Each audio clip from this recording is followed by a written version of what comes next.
We'll go ahead and introduce everybody. So welcome to the Indiana Farmers Market Community of welcome to the Indiana Farmers Market Forum. We had a great session and my head's still spinning for all the great information we received just now.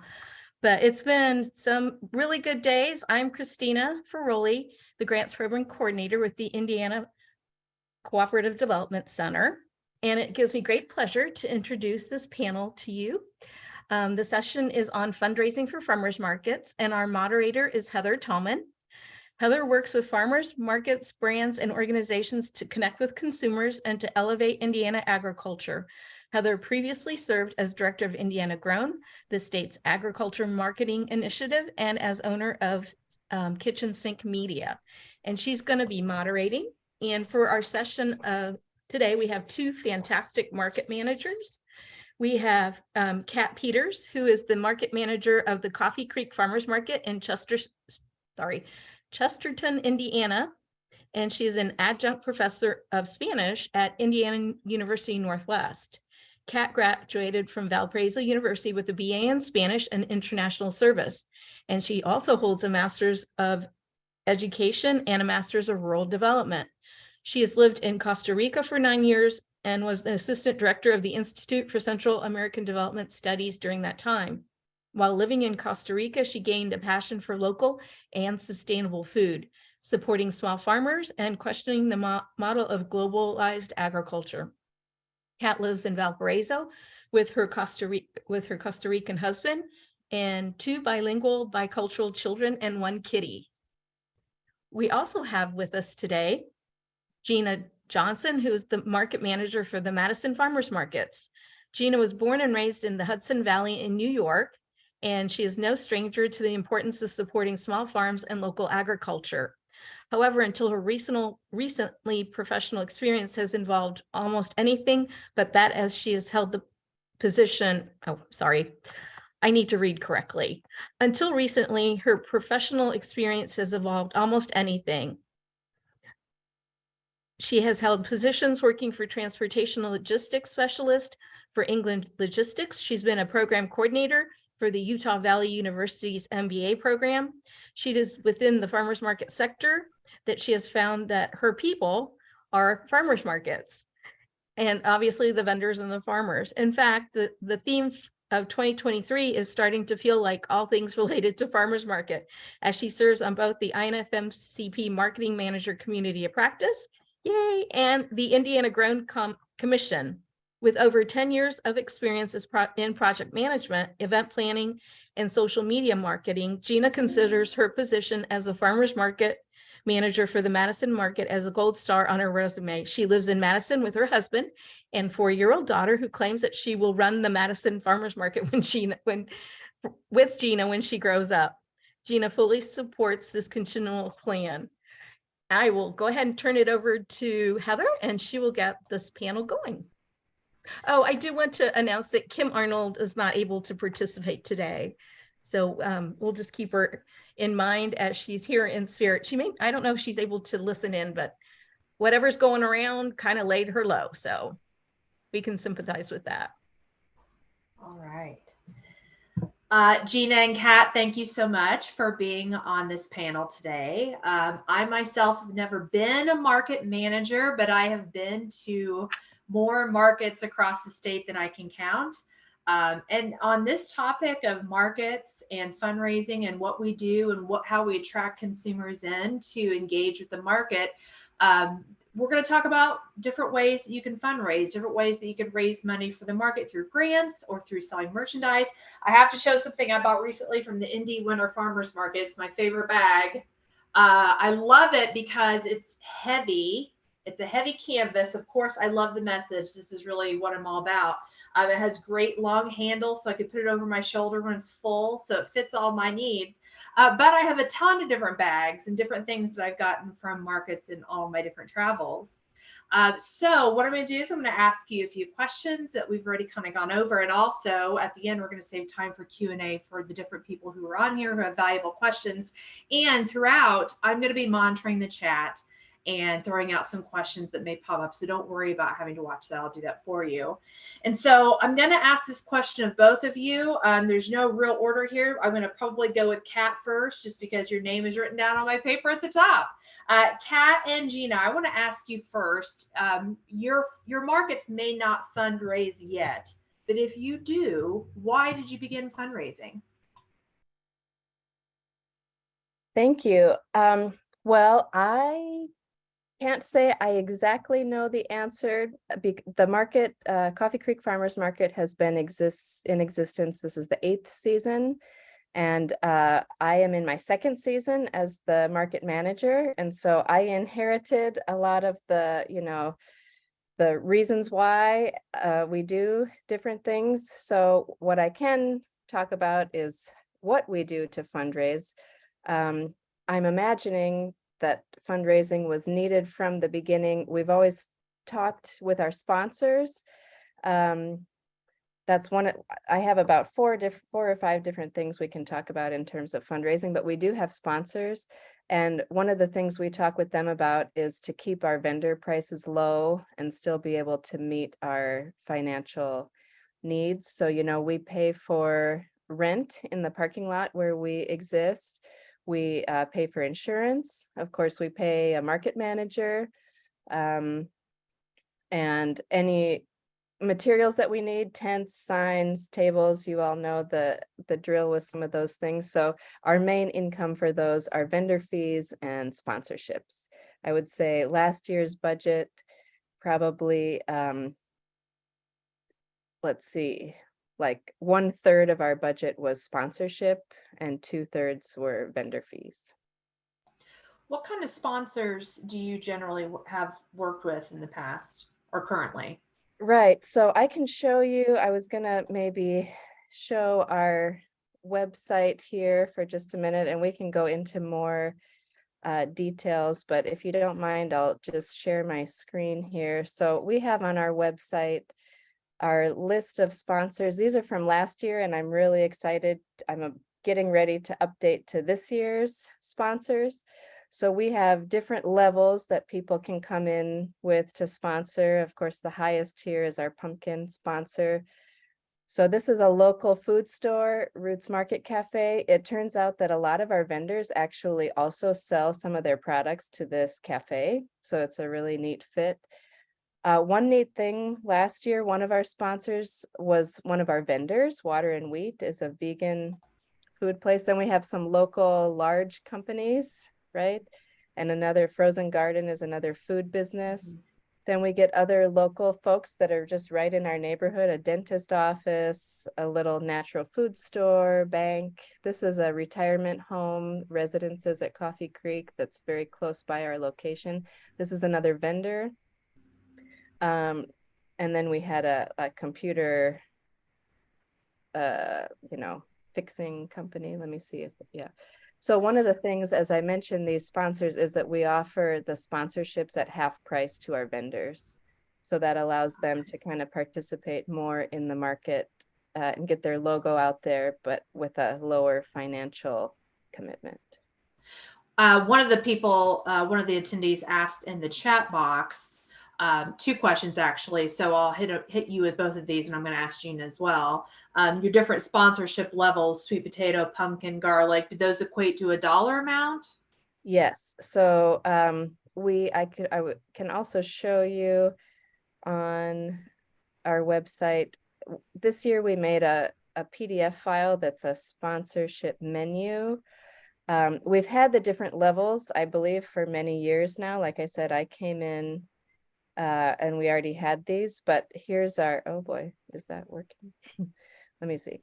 Here's our sponsorship menu where we show why people should sponsor the market. And then here are our different levels. So it's very nice. Pumpkin, they get a lot of stuff. It's also a high level. I can share more of this information rather than say it all right now, but sweet potato, tomato level. So we tried to think of, what would be most valuable to our sponsors. Then our lower levels are here where they get a smaller size logo. later if you want to see the pictures of our market signs or flyers. And then last year we decided to make their logo on our tote bag as an add-on because many Mhm. people wanted to do that. So we wanted them to pay even a little more to get that.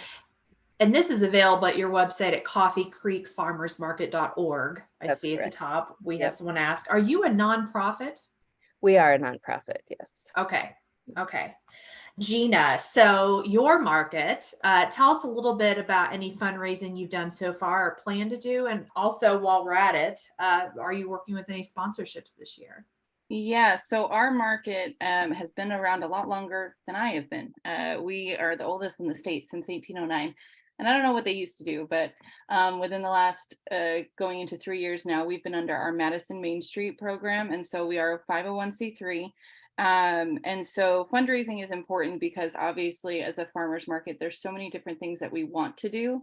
And it just doesn't materialize out of anywhere, out of nowhere. You need funds to do that. And so we do have sponsorships. I'm going to drop into the chat. This is our website that has our sponsorship brochure, and this covers all of Main Street events. But the farmers market, we've got 4 different levels. So there's a $5,000, $1,000, $500, or a $100 sponsorship. And at every different level, there's different commitments that we give to our sponsors. So at the highest level, they're listed on our website. They get tickets to events that we have, recognition on social media, listing on print announcements, signage throughout the market. And then we do tote bags for our sponsors at the $5,000, $1,000, and $500 level, just at varying amounts. So $500 level sponsor will get 10 totes, and up to $5,000, that sponsor gets 50 totes. And so on the tote bags, our logo is on one side, their business logo is on the other. And we give those out at our summer kickoff. So it's I would like to say it's pretty highly attended. It's, summer market in Madison is kind of this whole event. So a lot of people are there. It's great recognition for the businesses. And then, like I talked about, we do some signage within our market where we do yard signs that thank our sponsors for the year. And those are out every weekend at our market so that their logos are always out. And so that's something that we do as well for our sponsors. Heather, sorry, you're muted. You would think after like 3 years of doing this that I'd learned, but no, here we are.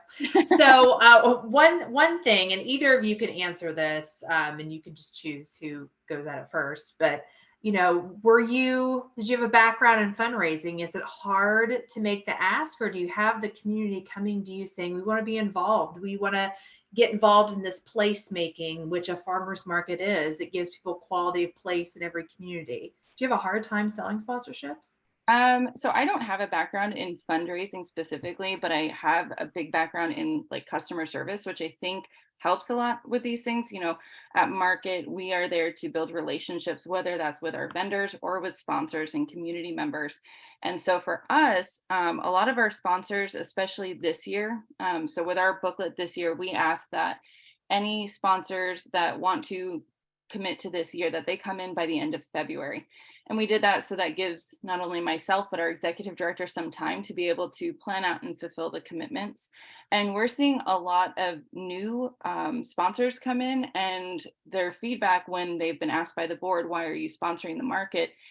They have been to market, they know me, they know vendors, they've talked to us, they see what we're doing, and they're excited about it, and they can feel the energy that's there. And I think we're in a unique position with our market, especially in Madison. We're the only year-round event that happens in Madison.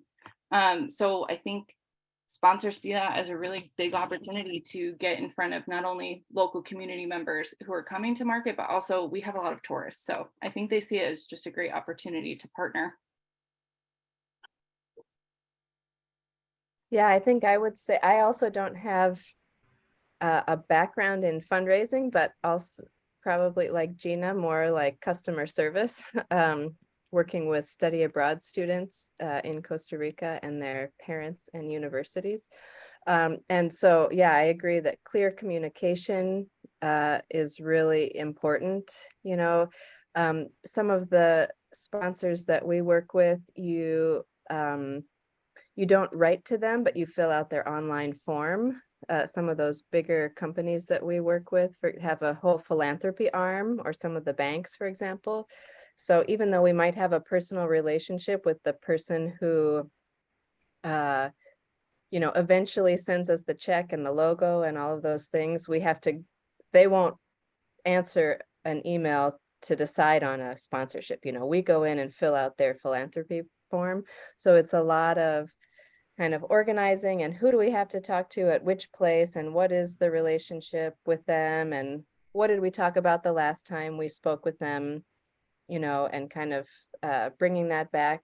Of course, fulfilling the commitments, as Gina said, is of course very important, giving them what we promised. So I have an elaborate spreadsheet where I point out, the sweet potato sponsor gets these different kinds of things, and then I lay it out in a different way to make sure I didn't miss anything. That's always nerve-wracking when you send things off to print and you want to be sure everybody's logo is in the right spot.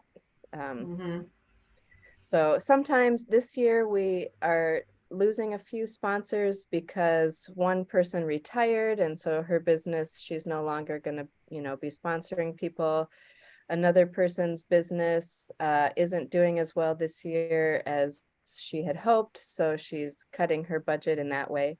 But we gained some new sponsors of folks who their family comes to the market a lot, and they happen to own a construction company, and so they have some funds available to help support the market. So I really believe a lot in what we hear from the farmers market pros in terms of, the sponsors don't just want to support the market, but it's also a marketing opportunity for them that's good for their business. So that's the tack that I've been taking this season, is like align your brand with ours, because our customers are sort of mission-based customers who are willing to pay higher prices for higher quality things, and so that are local and community oriented.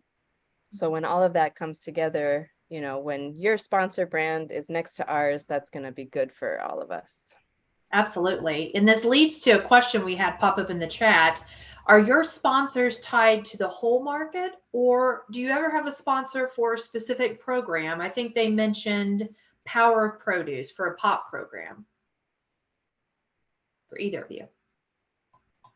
I have sort of a short answer, which is no, we don't have program specific sponsors. I think maybe as our market grows, we will have the human power to branch out into some more programs. I think the market has been operating on a pretty much shoestring budget for a number of years, and we're hoping this year, with a few changes that we're making, to increase the budget enough to have more time and people power available to maybe have a music tent that has its own sponsor, or different kinds of things. But right now we do everything as streamlined and as simple as possible to get the most bang for our buck. Yeah, we're kind of the same.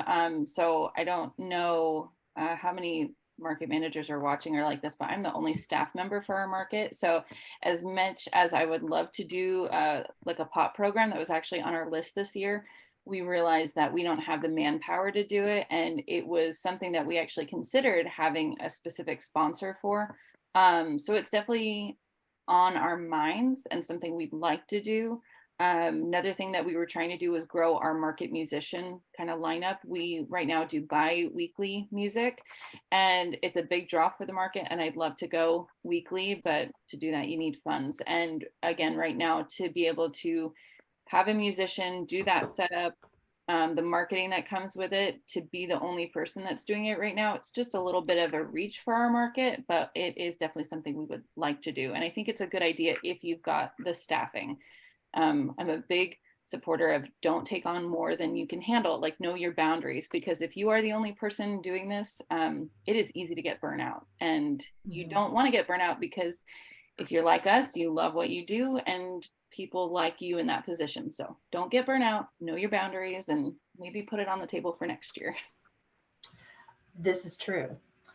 So for both of you, are you currently selling any branded items, any gift certificates, food, bags? Do you sell anything that someone like me who's coming to your market could buy to support your program? So we have t-shirts and tote bags that we sell. And I actually made a little notes about this in case it came up. So I'm glad it did. Um, I I love our items, but I also want them to sell out so that I can get new. The t-shirts were ordered before me, and I'm a very picky person when it comes to t-shirts, hats, anything like that. You do not want those t-shirts to end up in the donation bin. So as much as you want to maybe save some money and buy a cheaper t-shirt or cheaper quality item, don't, whatever you can do, don't sacrifice that quality, because if you are spending the money and time to get a printed item and then they just get worn once or twice and thrown in the donation bin, there goes all of your marketing. Those t-shirts, they should be a good quality. Make it a fun logo. You could do a contest with a local school or something. There's lots of ways I think you can do branded items, which can be really fun. We also do these tote bags. And Heather, I love that you showed us your tote bag, because I'm, again, very picky about these. Market bag needs to be quality. It needs to be durable. It needs to be big enough to hold your market haul. We've done them, but I also have a bunch of sponsors who give me free tote bags, and our customers know that now. So when I say you can buy this tote bag and it's got our logo on it and it's such a great tote, they're like, I'd rather have the free one. So consider that when a sponsor offers you things, or a local business, if they want to give you something like that, consider, if you're going to also sell tote bags, maybe having a special time where you're going to offer a free bag, and more often than not selling a bag. Because right now I'm at a point where I probably have to wait another season before I can put out a tote bag and ask people for money, because they know. Yeah. Or ask them if they want to take that expense of them buying a bag, instead transfer that to your organization, and their logo can be on the bag. That could be just another sponsor place. Yes, Just do definitely. one. That's what we're trying to encourage them to do, sponsorships this year. Yeah. Yeah, we have a tote bag. I'm just going to show you because I love these folks want a raffle. So we sometimes raffle off a full tote bag of stuff. And I wanted to show you because every year we get a local artist to do the image that goes on the bag. So we've had this is one of my favorite local artists who does woodcuts, and I don't know how we're ever going to top this design. I thought it was really nice, but we have another good local artist coming up. So we do make a new tote bag every year. You can see the pile here. We had a local printer also use, very nice cotton to make these bags. They're big. They fit everything that I ever want to buy. When we give away a raffle, we can fit something from all of our 25 vendors in this bag. It is more expensive to make than what we sell it for. So when you pay the artist and you pay the nice printing place for the nice quality tote bag, so we sell it for $10.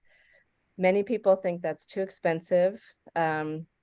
So we consider it marketing rather than fundraising, because we're not making money on the bags. But I think it's really important to have a strategy for them. So last year, I realized, I think it was $766 to print 100 bags, plus we paid the artist.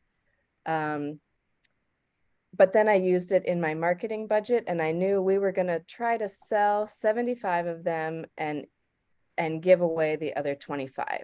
And that was just in my budget, and we, planned for it in terms of income and expenses. So what we actually ended up doing, I did give away probably 12 as part of a raffle. And then halfway through the market, we did a little it's halfway through the market, tote bags are half off. And then all the vendors did a little buy one, get one half off or some other sort of deal. And so we sold a lot of bags that day when they were just $5. But to us, the tote bag is marketing, because now they have this in their house, hanging on their coat hook, reminding them every Wednesday to come to the market. It is valuable because as opposed to like an apron or a sticker or some other sort of thing that we could sell. They can actually put their produce that they buy in it. So it encourages people to buy from our vendors. So overall, it's money that we exchange with customers, but it's not a fundraiser for us. Oh, okay. Well, Lee Rowan mentioned in the chat with Fort Wayne Farmers Market that they had a sponsor for a kids tote. And I think sometimes it's a great way to kind of integrate your family into the experience.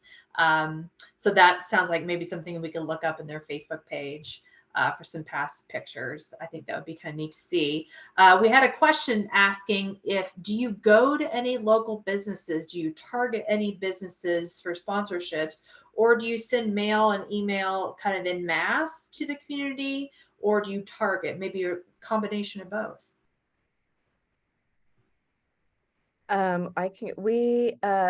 I have, since I've come on, I've mostly sent emails. We have learned, and my boss, who's one of the farmers and the founder of the market, he tells me that it's very common that every year you need to send numerous emails to remind people. Last year and also this year, I also end up calling people, which actually is pretty nice because then I hear their voice and we get to chat a little bit. Last year in the late summer or fall, I went around to some new places with a specific ask to sponsor.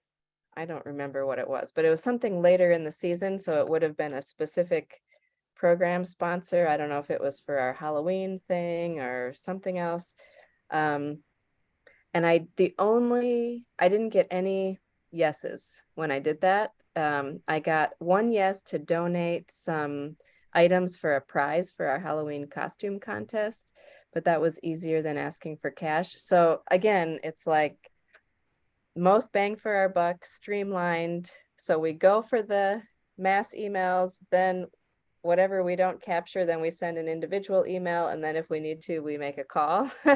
So, and then I also throughout the season am trying to be aware of who matches with our brand. So I have a few local folks in mind that I start tagging on social media and liking their posts and kind of making a relationship, maybe visiting them, talking to them at the market.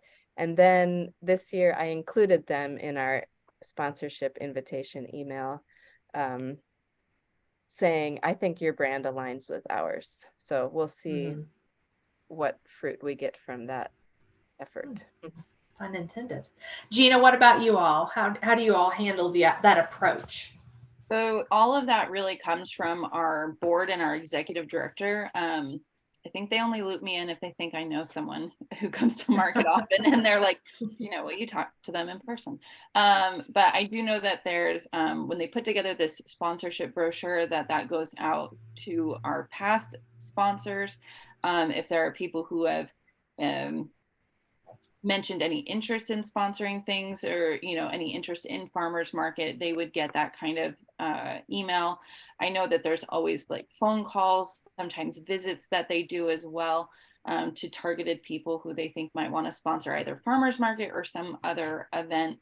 But I would say I feel kind of lucky because I do have a lot of frequent market customers who either own a business or are high up enough in a business that I will just occasionally drop the hint that, hey, did you know that you could sponsor the market? You're here as an individual all the time.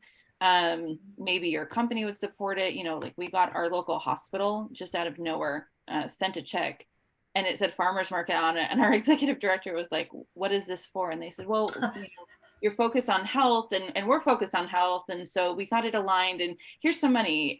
Is there a sponsorship level at this? And so I realize that doesn't happen all the time. Money does not just fall into our laps, but on occasion it does. And I think just, again, building those relationships with those sponsors and if they're coming to market, making sure that you know those people and even just saying hello. Don't hit them up for money every time you see them, but just making sure you're building a relationship. It's really important. I agree. Do either of you sell gift certificates or a token that someone could buy from you to use at one of the vendor booths, maybe that day or later? So we've done what I call our Market Bucks program, and we have not sold them at an inflated rate where we would be making any kind of money. And I think for me, my thought with that is just seeing if it's enticing, if anyone wants to do it, or if it works, if the vendors are okay with it. So for us, we've worked with groups like our local library, and one of our local colleges has asked us to do Market Bucks, and they have just given us the money. So it's just an equal exchange, that either for a prize like library reading program or something like that, or the college just to entice students to come down on opening weekend, or freshman move in. And those have been helpful. We've luckily from the college, we've gotten some volunteers out of that when they come down to market and realize that it's a volunteer opportunity. The library is kind of interesting because they gave it away for like a kids program. So there's like a 6-year-old kid who had $25 to spend at the farmer's market, and his parents were like, I don't know what to do with this. And I was like, buy food. So it's not been used as a fundraiser, but I do think that it's an option moving forward as people see it to be something that's desired by the community, or valuable to them. Yeah, we also don't use coupons or market dollars as a fundraiser. I know in the past, the market has given away coupons that then, that are basically a marketing strategy to get people to the market. I would say it's important to, whatever coupon you make, put on whatever rules or requirements you want to have. This past year, someone came in with a $40 coupon from last year, and I didn't work at the market the previous year, and I didn't know if they had printed it off their own computer or, it had no expiration date on it. Luckily, and the farmer next to me, that's my boss, he wasn't there, but luckily someone down the line remembered what that was about, and I decided to honor it as a customer service, but this year we're thinking about maybe making door knockers to put around in the neighborhood where our market is I saw that Vistaprint now offers door knockers with a perforated bottom. So we could put a $2 coupon valid on opening day, say Yes. valid on this date. So then they could tear that off and come, and of course, then they would use it at a market booth, and then those vendors would come and we would reimburse them for those coupons, I think. That's a good idea.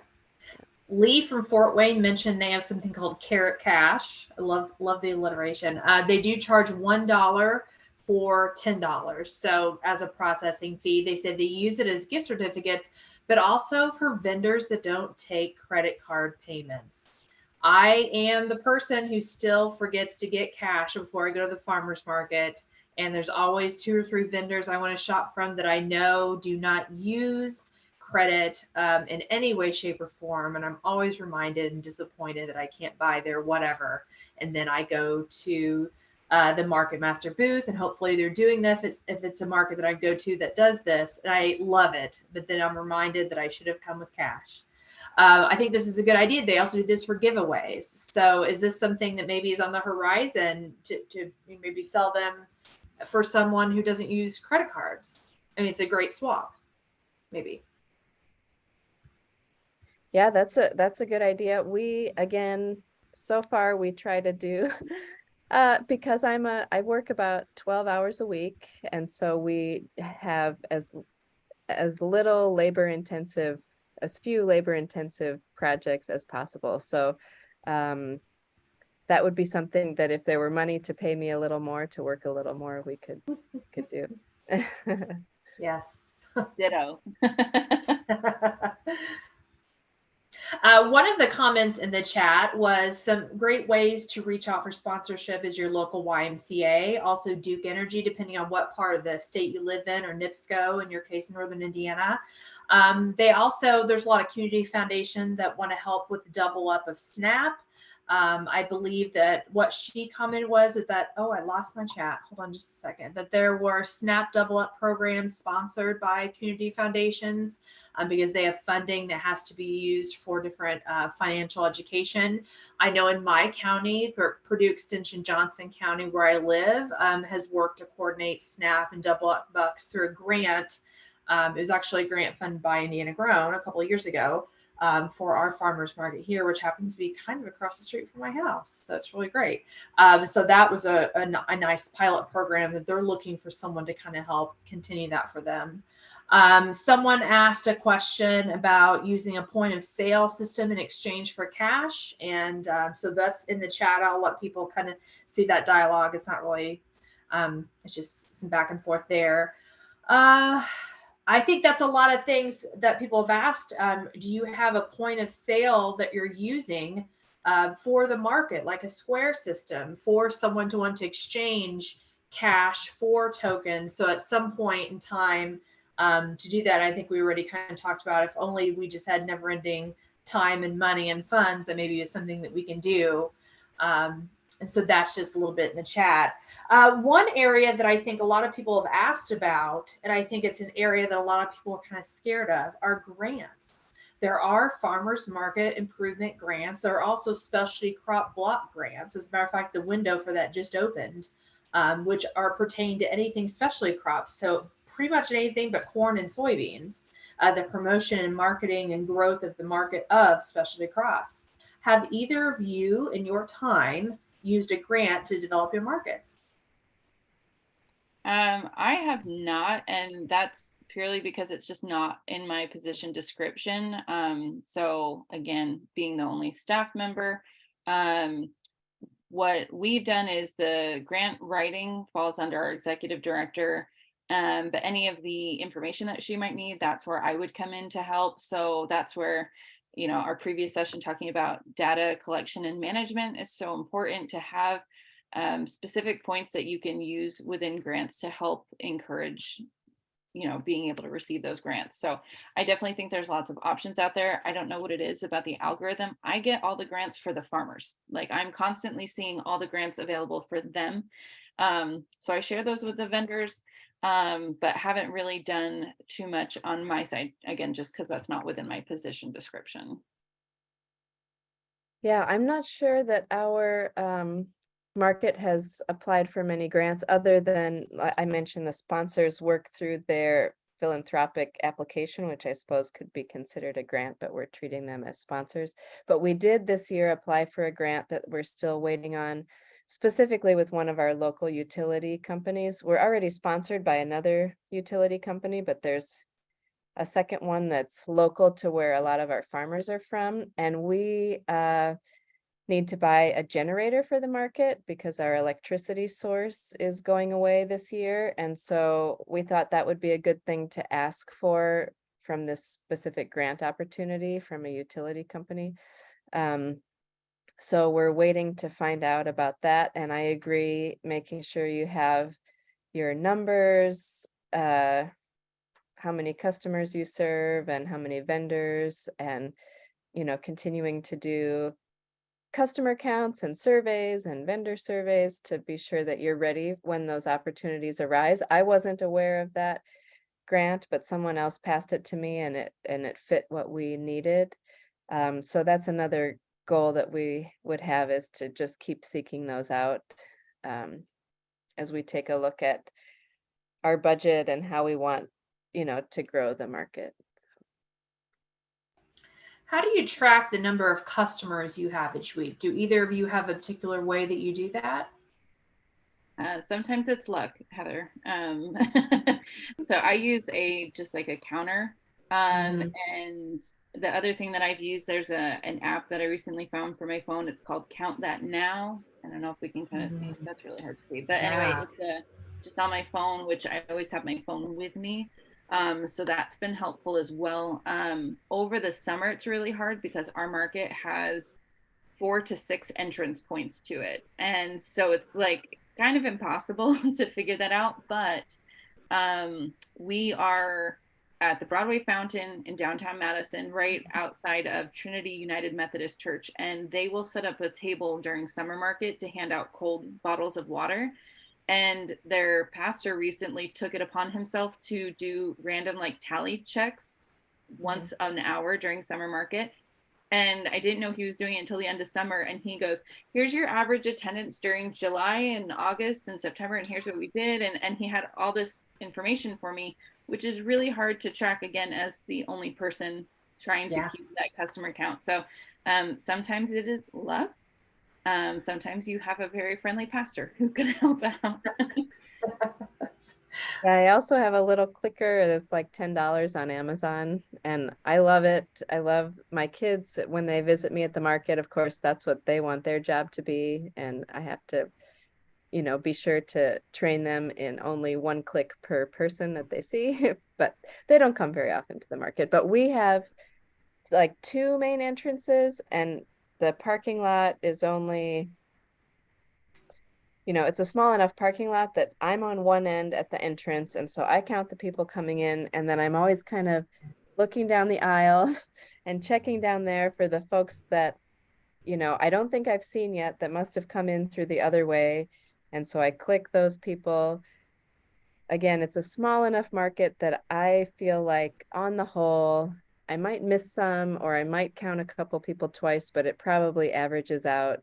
And I kind of check with the vendors around me, and we estimate, and we believe that, you know, our numbers are, it probably wasn't 353 exactly, but it was around there.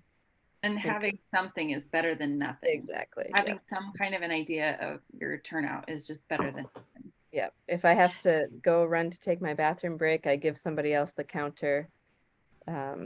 So. Do you count just adults or everyone, adults and children? I decided to make it easier. I count everyone, to not have to distinguish, is that kid 11 or 12, or what's my cutoff? Yeah. I kind of do the same. I don't really think I count like babies. Like if I see a mom walk in with a baby, I don't usually click twice, but for the most part, kids are there as customers too, more often than not. So I count them all. Okay. One of the questions in the chat was, do either of you work with your local food councils? It's a great question. I'm not even sure if Jefferson County has a food council. That's a note for me to go find out. You know, I'm not exactly sure that you have one in your area. I would say maybe Food and Growers Association may work, but that's Batesville. That's still pretty far away. I know you do. Northwest Indiana Food Council is in your area, Kat. Yes, actually, Northwest Indiana Food Council used to be a sponsor of our market, but last year they, you know, they kind of were revamping and growing in lots of exciting ways. They stole our kombucha maker. She was on here, is Anna on here, Martinez. But and she's now working for Northwest Indiana Food Council. So this year we would love to continue to partner in some way that would be mutually beneficial. We think they're doing awesome work. Yeah, well, they're kind of the eyes out with the farmers, producers, artisans, and helping kind of coordinate that value chain effort throughout the state. Yeah. I know whenever I have questions, I'm contacting my Purdue extensions, my value chain coordinators that I know, my food councils, you know, when I'm looking for something or trying to make a connection. One of the comments was that someone applied for and received a community foundation grant. They are not a 501c3, but their municipality acted as their fiscal agent, so they were able to apply. I know sometimes that is a barrier to applying for grants. So that's just, I think, one thing that maybe is a relatable issue amongst many of the markets. Well, so we have just a handful of minutes left. One thing I wanted to ask, have either of you ever had an event tied to the market as a fundraiser, or an event tied to the market at all? Any events at the market that were market hosted? We have, so we've done the Farm to Table event, which this past September was my first time participating with it.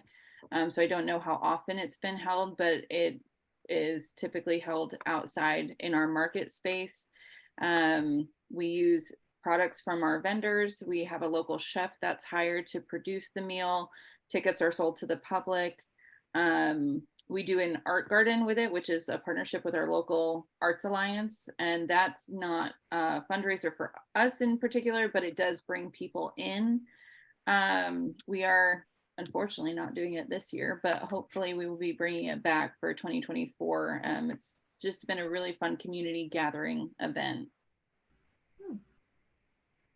Yeah, I believe our market has done so in the past. We did not do it this past year, but we're looking for a way to do a farm to table dinner also. We have a couple of sort of popular chefs that sell at our market, and so it'd be a great way to, you know, have synergy with the farmers and that particular chef that I'm thinking of. It's just a matter of coordinating all the details.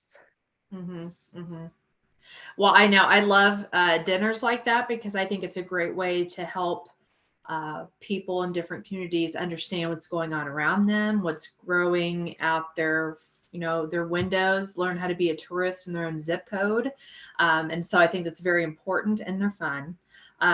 We had one comment in the box that Purdue's Extension did. Oh, I keep losing my chat. Purdue's Extension did a free food demo each month for their customers at one of the markets. Have you worked with your local extension office to see if there's any nutrition education programs or other wellness initiatives that they could bring to the market? Again, yeah, a lot of those things, our main purpose right now is to make sure our vendors sell products. And so that's been our kind of like hyper focus, and we hopefully can have more time and staff to branch out to some of the food demos and the nutrition projects and programs. But we're kind of building up to that still at our market. Yeah, I think that's the same for us. We definitely work with our local extension office. But as far as being able to bring more activities and collaboration, and it's just a matter of time and having the time to work with them. Yeah. You're only one person. You can only do so much. I'd like to think we could do it all, but that's it. I mean, you try. You just have to try and do your best. Do you do? Two of the questions are kind of similar. What time of year do you try to do farm to table events? Do you typically do a farm to table event at the end of the season or the middle? I know a lot of the vendors are very protective of their time. If they're doing a Saturday market, they're really protective of anything that's on a Saturday or a Sunday. So have you had any kind of experiences with timing for any kind of event market related throughout the season? Yeah, we do our farm to table. It's Labor Day weekend, which is kind of interesting. There was some conversation this year as to if that's the best time of year to do it, because you're at the very like real end of some of that great summer produce. Thankfully, we had enough to put together a whole meal. But the hard part is being that we like having it outdoors. It's just a really nice venue when we can have it outside on Broadway. Doing that any earlier in Indiana gets really hot, really muggy. It's just not very comfortable. Doing it any later, again, you're losing some of that produce. And the big thing for our farm to table dinner is getting that produce from our vendors and making sure that it is local from our market, and a real example of what you can find at our market, what seasonality really means in Southern Indiana. I don't really have an answer since I haven't participated yet at our market doing a farm to table dinner, but I know since we're running out of time, I just wanted to mention one other thing about raising funds for the market, and it's making sure that our vendor booth prices are sufficient. I think it's important, again, I sort of take a cue from the farmers market pros that this year we increased our vendor prices a little bit. And we also started making categories, and some people pay a little bit more than some other people. We prioritize farmers, so they get the lowest booth rate, but we really feel that in order, like, our mission is to promote the development of a sustainable food system. And so we want the market to be sustainable, and it's not going to be sustainable if the manager burns out and has to quit, or that we can't attract a new manager because we can't pay them enough, or that we can't pay our rent or our expenses, et cetera, et cetera. So we're trying to see the fundraising and the budgeting and funding of the market as a whole that includes sponsorship and vendor fees.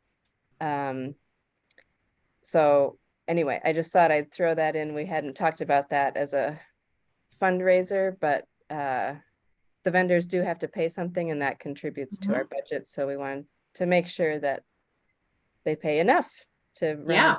Yeah. What's your range in fees for your vendor fees? Yeah, so I think this year now we're at, for a 10 by 10 space, it's anywhere from $18 to $30. There's a market close by us. I don't know if they would be on here. They charge a flat fee of $50 per booth, no matter who you are. So we're far under that for any of our vendors. And of course, the farmers get the cheaper price. But at the other market that's close by us, people are paying $50 a week to be there, and they're a much bigger market. So they raise a lot of money that way. So we thought that a range of 18 to 30 is perfectly fair. And that's per week? Per week, yep. Okay. That was one of the questions. I'm seeing that some people have said that they also raised their fees this year, and I think that just makes sense. I think the cost of literally everything from inputs to marketing materials to the gas to get there to staff, it's all gone up, and it would make sense that we would raise our rates. Gina, what is your rate range or solid rate for your market? Yeah, so we are actually another market who raised our rates this year, and it was a little bit at the nudging from people like Lee and Kat, and talking to Jenny, talking to the market managers, and understanding that, like, the value that we're providing as for our market, where I am staffing and doing all the advertising and really doing so much legwork, it has to be, you know, a reasonable rate for that. So we do a season rate. We have been at 75 for the summer, 25 for the winter season. We're going to a tiered pricing structure this year, where depending on how often a vendor is going to be attending, they would get a discount for attending more often, to try and encourage more consistent attendance, because that's been a big problem for us. I could have said at the end of last summer I had 31 total vendors, and everyone would call me a liar because there was never 31 there. So we're going to do this tiered system to try and help put more of the focus on those vendors who are there weekly or more consistently. So our tiered rates, if you're in our new handbook, so I don't have it memorized, but it's something like it's 125 if you are like a little bit less than a half-time vendor for the summer market. But if you're committing to being 3/4 to a full-time there every weekend during the summer, it's $100.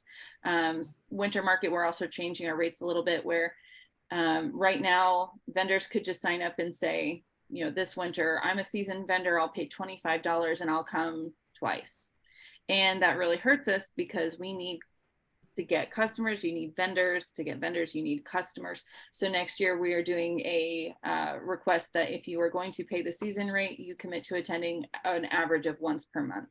And again, that's just, you know, for a market to succeed, the vendors have to be putting in the work and the effort. And I know it takes time. I know that they don't do this full time, but for them to show up, that's how we're going to grow our market. So we've tried to consider some of those things with our rates, and making sure that it's going to be beneficial to not only us, but the market growth as a whole. Yeah, we also have different, I'm sorry. No, go ahead. Say that we have differentiated. We have a full season rate, which means you're coming every week. In our rules, we say you can miss 2 or 3 times, and then we're going to get on your case. Or then we have a 5 market rate, and then we have a single market rate. So we really, really want people to at least try it 5 times. And then we really want to incentivize the full season because yeah, then we have our bulk of people there every week. So they get a better price, they get listed on all of our marketing materials as full season vendors. I'll do a vendor profile of them. I will, do as much as I can for them in terms of marketing. So they get a big benefit for a little less money. Another I thing think, we've done is when we have, sorry, we have like bigger weekends in Madison. So Chautauqua weekend, we extend our hours. And with the Very Merry Madison parade and Christmas event, we extend our hours. We've now gone to a special event pricing because we always get these vendors that will email me 3 days before the event and say, I want to come and here's what I'm selling, but then they have 1,000 questions and the amount of time it takes, and 9 times out of 10 they can't get everything together in just a few days. So we're trying to incentivize that this is a special market. If you want to come on these busier weekends, that's great, we'd like to have you there, but maybe take it a little bit more seriously than what our daily rate was communicating to them. yeah, that's a good point. I kind of forgot, some of your communities have really big events that take place near where your markets are, and that definitely affects your foot traffic and may affect vendors who suddenly want to be a part of the market that one date. So I would imagine that, allows for a lot of flexibility need there. One of the comments in the chat box from Auburn was that their market is only $40 a season, which runs Wednesdays and Saturdays, and that they could do so much more for their vendors if only they charge more. And I think $40 for a season for 2 days a week. That sounds fantastic.